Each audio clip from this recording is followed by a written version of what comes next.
ఓ ఆడపిల్ల జీవితంలో పుట్టింటి వారికి, ముఖ్యంగా మేనమామకు ఎంతో ప్రాధాన్యత ఉంటుంది. అనకాపల్లి గవరపాలెంకు చెందిన లాస్య రజస్వల 5వ రోజు వేడుక జరిగింది. తనకు అత్యంత ఇష్టమైన మేనమామ పెంటకోట కిరణ్ బెంగళూరులో సాఫ్ట్వేర్ ఇంజనీర్గా పనిచేసేవారు. ఆయన 2020 సంవత్సరంలో కరెంటు షాక్తో మృతి చెందారు. సంప్రదాయం ప్రకారం ఆడపిల్ల రజస్వల అయితే మేనమామ తరఫున వేడుక చేసి కానుకలు అందించడం అనేది ఆచారం.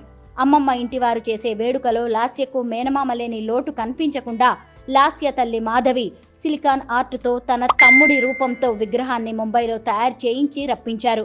అచ్చం తన మేనమామలాగే ఉన్న సిలికాన్ ఆర్ట్ విగ్రహం పక్కనే ఉండగా లాస్య 5వ రోజు వేడుక జరగడంతో లాస్య ఆనందానికి అవధులు లేకుండా పోయాయి.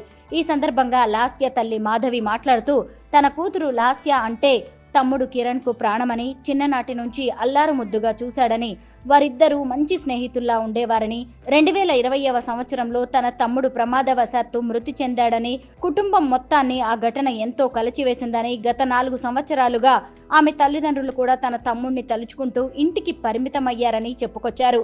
ఇటువంటి సమయంలో లాస్య రజస్వల అవడం, మొదటి నుంచి కూడా లాస్య రజస్వల వేడుక మేనమామగా దగ్గర ఉండి జరిపిస్తానని తన తమ్ముడు ఇచ్చిన హామీని నిలబెట్టేందుకు మాధవి, ఆమె కుటుంబ సభ్యులు ఎవరికీ తెలియకుండా ముంబైలో సిలికాన్ ఆర్ట్తో తమ్ముడి ప్రతిమ చేయించి రప్పించారు.